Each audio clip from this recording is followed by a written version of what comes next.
Rasakan hadirmu. Bagaimana perasaanmu waktu pertama kali hadir di muka bumi? Apakah kau senang bahagia atau malah menyesal karena telah hidup di sini? Atau begini pertanyaannya, bagaimana perasaan orang tuamu ketika kau hadir di muka bumi? Apakah mereka bahagia atau justru sedih? Aku yakin pasti mereka bahagia. Kau tahu kenapa? Mungkin inilah yang disebut dengan judul di atas, rasakan hadirmu. Ya, orang tua kita bahagia karena mereka merasakan kehadiran kita, sosok yang dinanti-nantikan. Bukankah itu pertanda bahwa kita adalah sosok istimewa? Jika sudah begitu, mengapa kita masih saja mengutuk diri sendiri, merasa diri tidak berharga? Beban tanggung jawab yang kau pikul, tugas kuliah yang begitu banyak, membuatmu pusing tak tertahan. Inginmu rebahan, tapi deadline sudah terlihat dekat. Kau merasa dirimu tidak bebas, terkekang oleh beribu tanggung jawab yang tak pernah lepas. Membuatmu lupa, tidak merasa bahwa kau hadir di dunia ini untuk apa. Kau tidak tahu lagi apakah dirimu benar-benar hadir di tempatmu sekarang, atau justru sudah melayang berpijak ke berbagai tempat yang disebut dengan bayang-bayang. Bagaimana mungkin kita tidak menjadi stres jika kita tidak merasakan hadir kita sendiri di tempat yang kita tempati saat ini? Kita hadir di ruang kelas tapi pikiran berkeliaran ke tempat lain. Kita hadir di meja perkopian tapi pikiran tertuju pada layar yang ada di genggaman. Jadilah kita tidak merasakan kehadiran kita di tempat kita sekarang, tidak menikmati pelajaran yang disampaikan Pak Guru, tidak menikmati obrolan seru kawan yang ngopi, stres, tidak menikmati setiap detik yang dilakukannya saat itu. Untuk itu, ada baiknya kita merenung kembali perihal apa yang membuat kita stres, tidak terima dengan keadaan yang ada saat ini. Apakah memang karena keadaan itu sendiri, atau karena kita sendiri yang kurang mensyukuri dengan keadaan yang ada saat ini? Aku tahu kau begitu sumpek karena hanya rebahan terus di atas kasur.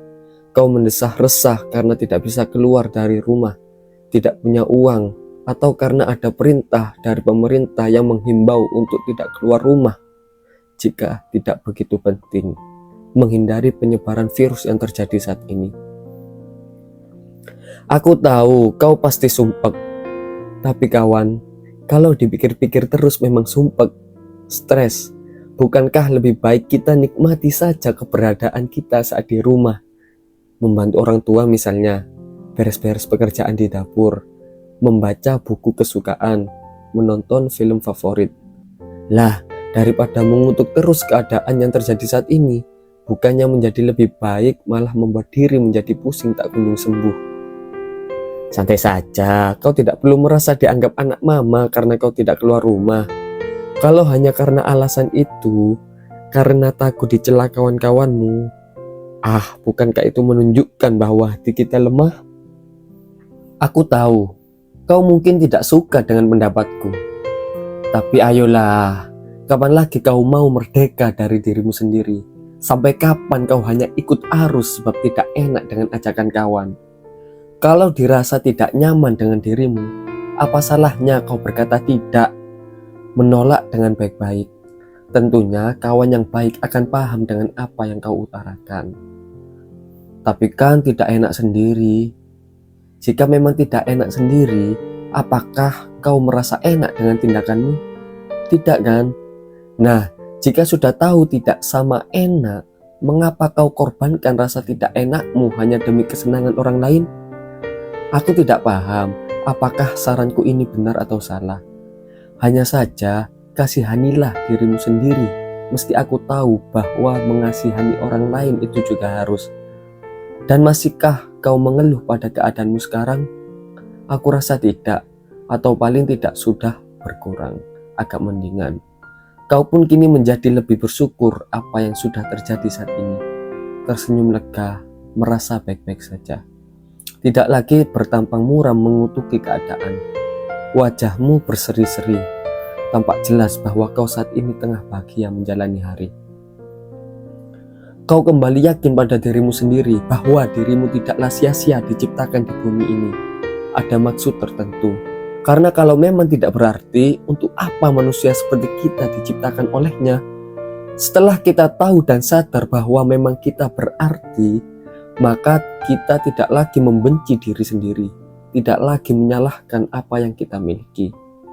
Kita pandang hidup ini dengan sederhana, tidak terlalu banyak neko-neko, asal tidak merugikan orang lain, minimal itu menjadi pegangan bagi diri pribadi. Menjadi manusia yang tidak lagi berkelakuan seperti binatang, seenaknya saja menzalimi orang, merampas kemerdekaan orang lain, tidak akan kita ulangi kembali. Sebab kita sudah tersadar, tidak lagi lepas arah. Kita merasakan bahwa hadir kita di muka bumi bukanlah untuk menjadi binatang, tetapi menjadi manusia yang memanusiakan manusia. Untuk menjadi manusia, kita tidak hanya sekadar menjadi manusia. Diperlukanlah budi yang tinggi, diperluas wawasan, ditingkatkan nilai-nilai manusiawi. Dengan demikian kita manusia merasa berjuang, tidak hanya stagnan, berproses terus-menerus untuk mencapai kemajuan, mencapai derajat tinggi, menggapai cita-cita yang luhur. Dan semua itu hanya bertujuan pada yang satu, mengharap ridho dari yang menciptakan kita di bumi ini. Inilah tujuan yang sebenar-benarnya dalam hidup yang hanya singgah ini. Dengan mendapat ridhonya, niscaya seluruh bakti yang telah kita perbuat di muka bumi tidaklah menjadi sia-sia, menjadi bernilai.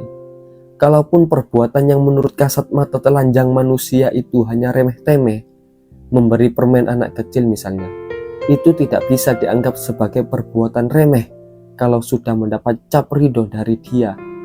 Malah bisa mengalahkan amal yang disangka besar pahala menurut kasat mata. Dan itu nyata adanya. Kalau sudah tahu begini, semoga tidak ada lagi pandangan remeh dari kita terhadap perbuatan baik kecil yang dilakukan orang lain.